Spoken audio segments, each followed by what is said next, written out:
You are listening to America's Best Shops podcast, a show created to inspire shop owners to achieve optimal success in their business. I'm your host, Brad Kilgore, best-selling author of the book Double Your Custom Shops Customers.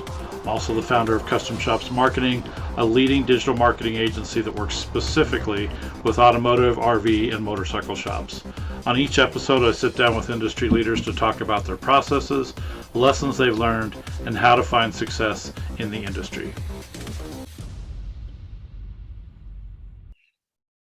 All right, good afternoon, everybody. This is Brad Kilgore with Custom Shops Marketing. And today for our next episode of America's Best Shops, we're here with a good friend of mine, Scott Drummond, and he is with the Showcase Mobile Detailing Solutions out in Arizona. How are you doing today, Scott? Fantastic, Brad. Thanks for having me. Yeah, absolutely. So, like usual, we're going to, kind of dig into Scott's business a little bit and learn a little bit about what he does. He's built up quite the operation there in the Phoenix area. And so, Scott, if you could just tell me a little bit about your business. How long you've been in business? Do you have some employees? Kind of the services you offer, that kind of stuff. Sure. So a little about me. So the business actually started in 2007 officially.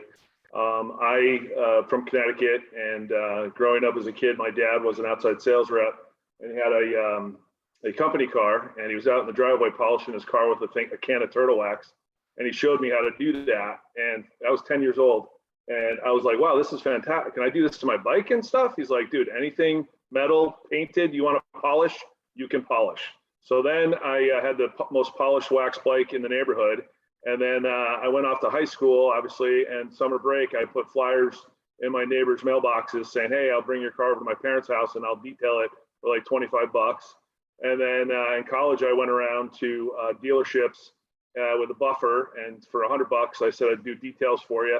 And that was basically just for beer money, and that worked out well.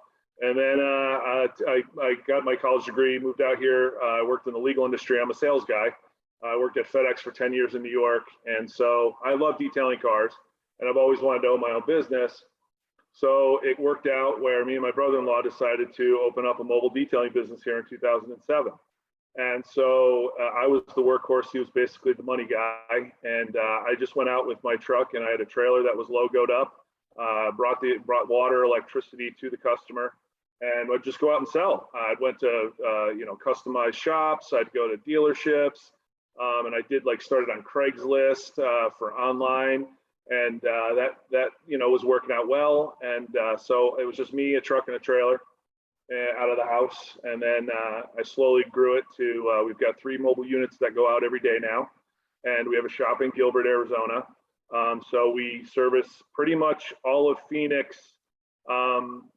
Basically within like a 30-mile radius. I mean, we won't drive, an hour to do a wash, but for full details, we can make that trip, especially now with the fun gas prices. But yeah, we also have a shop in Gilbert where customers bring us their vehicles if, we can't do it on site at an apartment complex. Actually, the town of Tempe is now regulating that you can't do mobile detailing, in the street and stuff. So people in Tempe have to bring their car to us if they want to get it detailed. So we've got 3 units that go out. I've got 6 employees that work for me.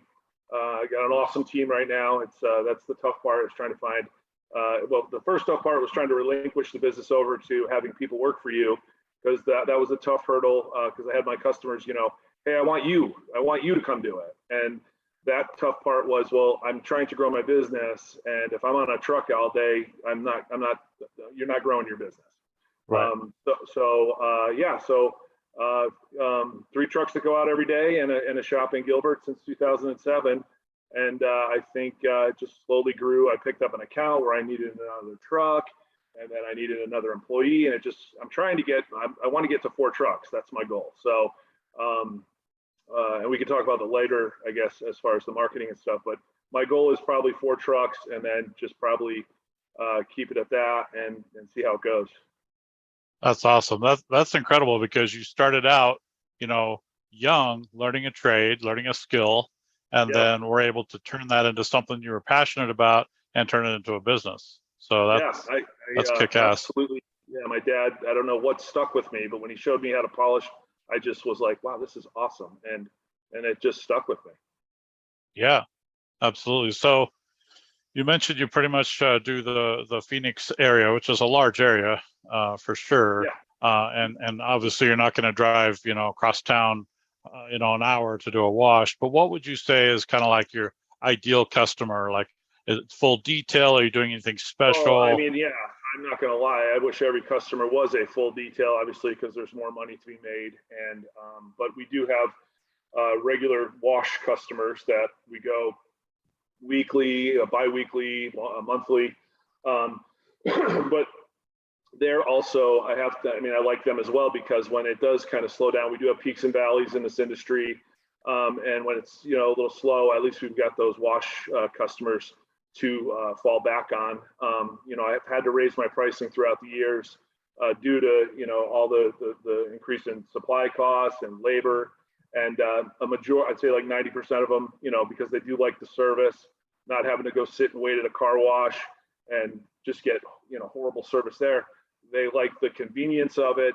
And but yes, my ideal, to answer your question, would be I would love to just do full details all day, every day, you name it. But you've got to, people don't need them if they have a ceramic coating, and we can get into the different types of services.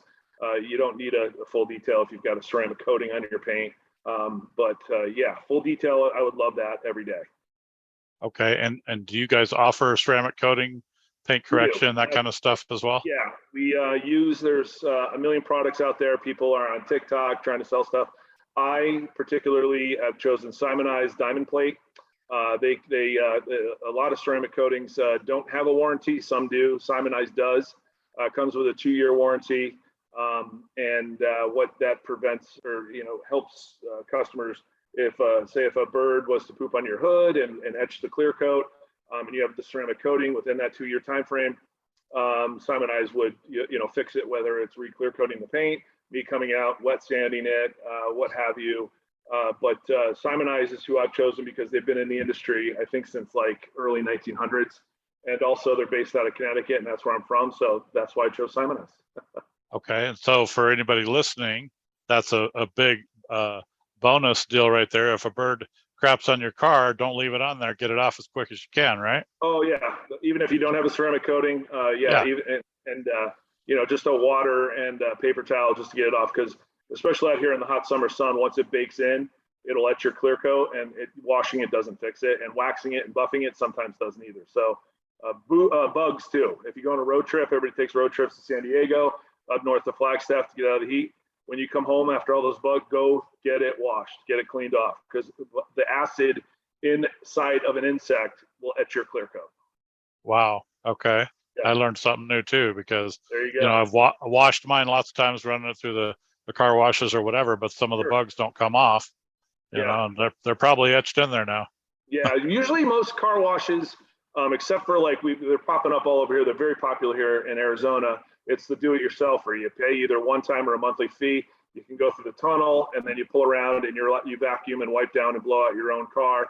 The downside is they don't get the bugs off the front, and those brushes actually are absolutely horrendous for your paint job, because it will a guy could have gone through four-wheeling right before you, and all that dirt is just getting scraped along your car.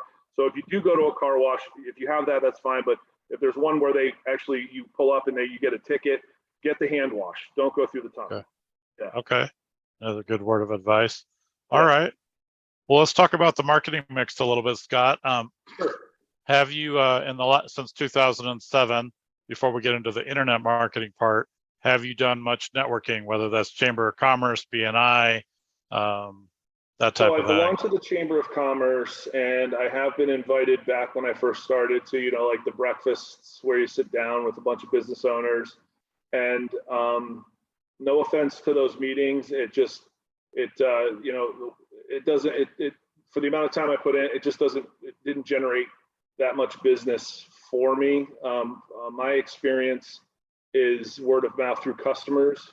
I don't claim to be the best auto detailing service in Arizona, but what I do claim to be is we offer a good service And if you're not happy an hour, a day, a week, a month later, call me, because we're mobile. We can come back and fix the issue. And I think that's what our customers really like about that. So the word of mouth through customers, I think, has helped us tremendously.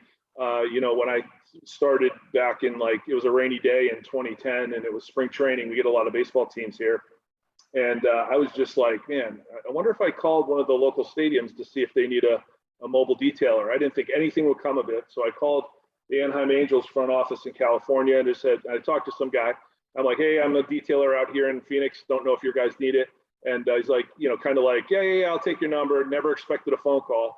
And they called me 5 minutes later and they said, we need a guy. So I started with them, and then we picked up the Oakland A's, the San Francisco Giants. So word of mouth is pretty much the route I've taken, and also going out and selling myself. I'll pop into dentist office, doctor's offices. And when I was in the legal industry, I was an outside sales rep selling litigation support services to these big time attorneys in downtown Phoenix. So when I told them that I was transitioning over to doing this detailing, these attorneys, they drive Bentleys, they drive Mercedes, they drive BMW.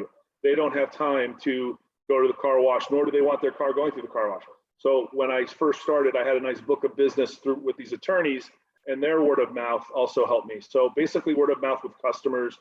I haven't had really any luck with, those breakfast meetings or lunch meetings or anything like that. Right. Yeah, I know personally myself, I was involved in a whole bunch of networking and chamber groups in the old days, and there were times it helped, but you had to put in the time, man. And it was hard. It was a lot of extra crap, and like you said, I don't know how much payoff it really was at the end of the day. And a lot of the people there were like, hey, I'm a shirt screen guy. Do you need shirts? How about this? You give me a free detail, I'll give you 10 shirts. Well, I can't pay my bills with 10 t-shirts. So right. Basically it was, I'm there to make money. And a lot of people that were at, and not to slam these, I'm sure they're good for many people. It just I stopped going after a couple of them. Right. Yeah. So tell me a little bit about what you're doing online. Obviously you have a website. I've been and checked that out, but tell me a little bit about what you got going on the internet side. So we're definitely doing SEO. I am completely stupid when it comes to this, so pardon my ignorance. But we're doing SEO, and we're actually developing a new website, which should be hopefully up and running within like the next couple of weeks. But the SEO, I have noticed, because you get Google tracks phone calls and stuff like that. You can go online, and it has increased quite a bit. So it's basically just SEO is what we're doing, and we're also making our website. We're updating it just because the website I have is, I think, basically from 2007, and we're going to add videos and an affiliate marketing tab, so we can do some TikTok videos and stuff like that. But once again, my wife, you met her when we were together. She's the brains behind all the TikToking and all the affiliate marketing, because I'm clueless when it comes to it. So yeah. Right. You're good at what you do, and fortunately your wife is on your team to help you with that kind of stuff as well. Yeah, she basically took over the company when we met, so I work for her now. So she should actually be sitting here talking to you instead of me. But right. Yeah, it was kind of cool how we met. We met at the Super Bowl party in Camp Verde, Arizona. We were all there camping, so perfect. Yeah, that was awesome. Worked out good. Yeah, worked out good. So you mentioned the SEO and stuff, and obviously social media. I was on your guys' Facebook page earlier today. So, I think that staying on top of that kind of stuff and at least making your presence known, when it comes to internet stuff, it's almost like you want to have quality, but you got to get it out there too. So you got to have quantity as well. So from what I can see, you guys are doing a great job. The online part of it, I think, is enormous, because, especially now after the pandemic, people look for everything online. And so we've got a Yelp page. If you go on Yelp, I think we're the highest rated detailing company in Arizona. But Google, it's all online now. So, I wish I had more money to spend and just to do the whole online thing, but it can be expensive. But I do Facebook, and the TikTok and stuff like that, it's taken off, and Sure. everything's online now. Everything. I mean, that's where you look on your phone. That's where everybody looks. Well, like you mentioned, Google reviews, Yelp reviews. I mean, people live and die by that kind of stuff. I mean, Yeah, I think the younger generation, more so maybe than you and I, absolutely. they look at that stuff and they analyze the reviews. And if you haven't put some effort into it to make it, look like you guys are a serious business, and I see businesses sometimes that are really good at what they do, but because they got a few bad reviews and they never made the effort to get more positive reviews, it makes them look bad. Well, I think also I reply to every review we get. Prime example, we had a gentleman yesterday. We did his it was a 2001 Ford Ranger or something. I mean, a 22-year-old vehicle. And when people call me with a vehicle that old, I mean, I'm upfront and honest with them.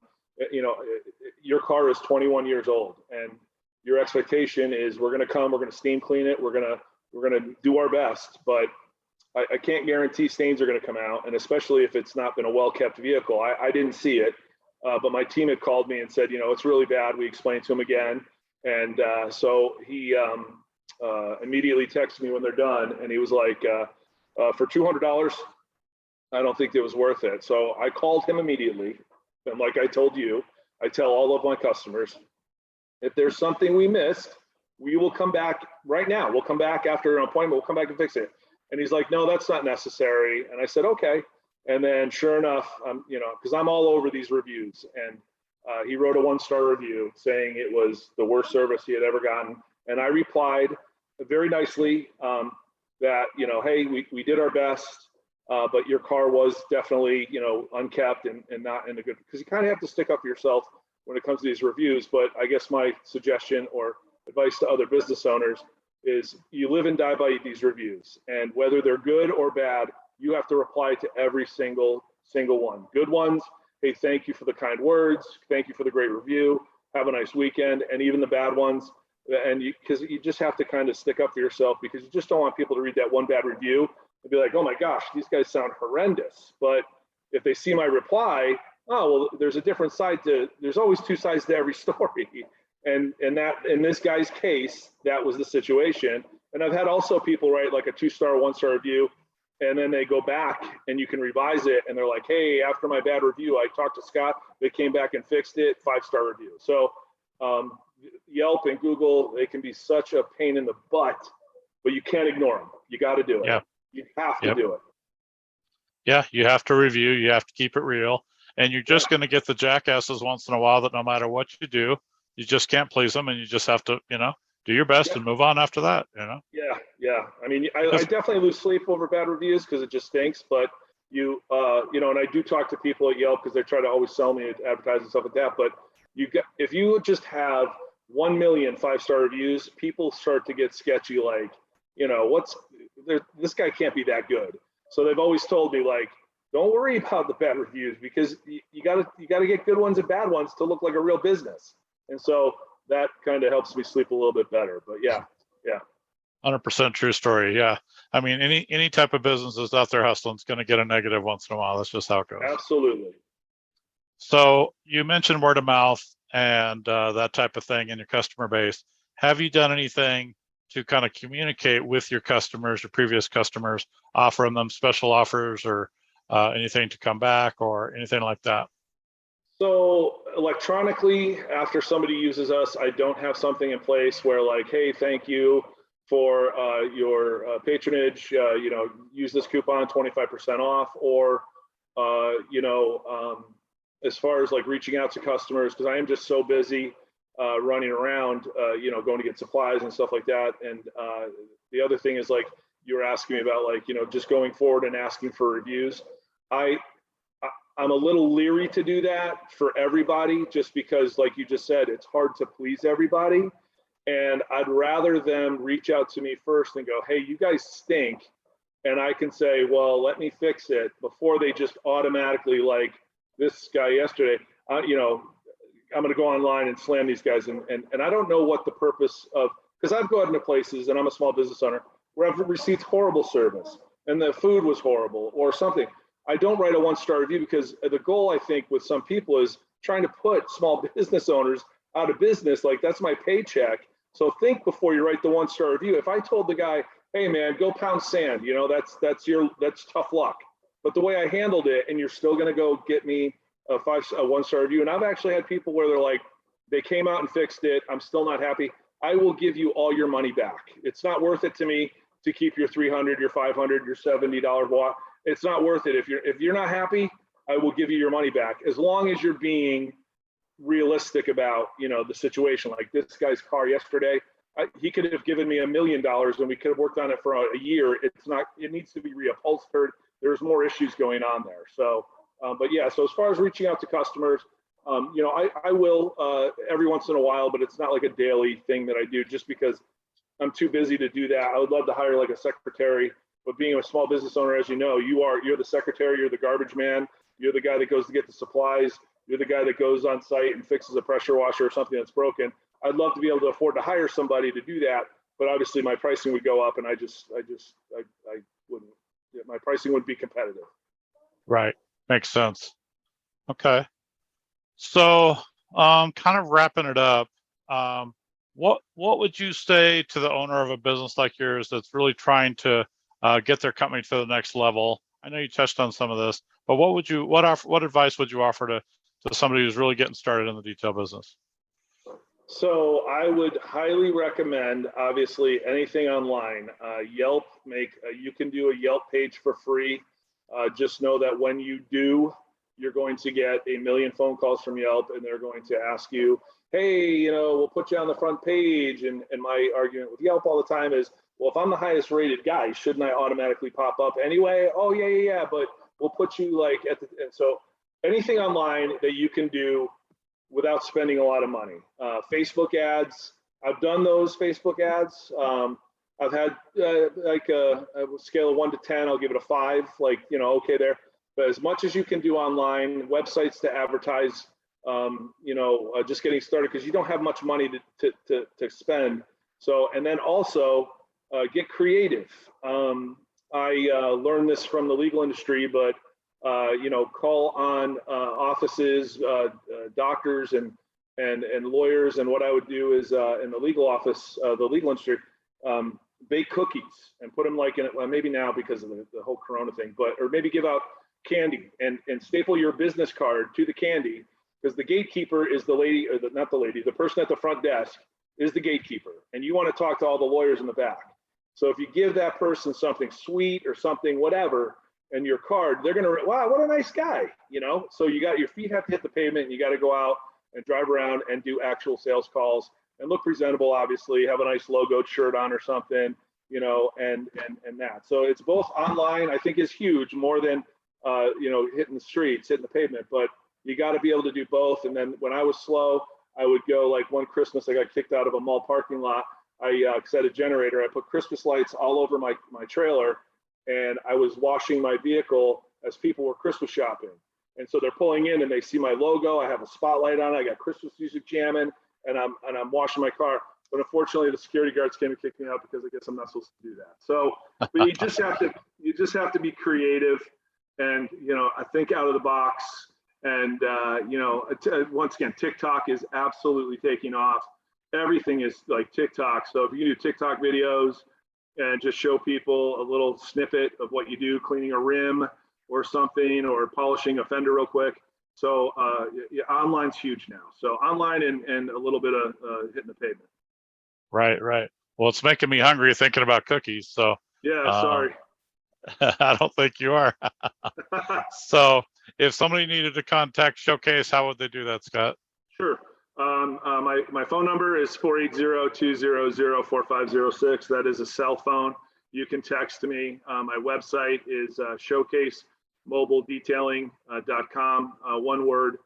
There is a Showcase, I think, in Florida. We're the one in Arizona. If you go to my website, there's a form you can fill out. You just put in your information. I don't sell it to anybody. It just goes directly to my email address, which you can also find on my website. And I'll either reply email or give you a call. It gives you a little box you can fill out, like, hey, I've got this car, I've got some questions. So yeah, website's got all that information to contact us, whether it be by phone or email. Perfect. Well, Scott, I appreciate your time today. I'm sure we'll connect again in the winter when I'm back in Arizona. Yeah. Appreciate you being on America's Best Shops, and My pleasure. we'll wrap it up. Hey, Brad, thank you so much for the time. I absolutely appreciate it. Stay cool up there in Colorado while I'm down here in 110. Awesome. Thanks, Scott. All right, buddy. Take care. All right.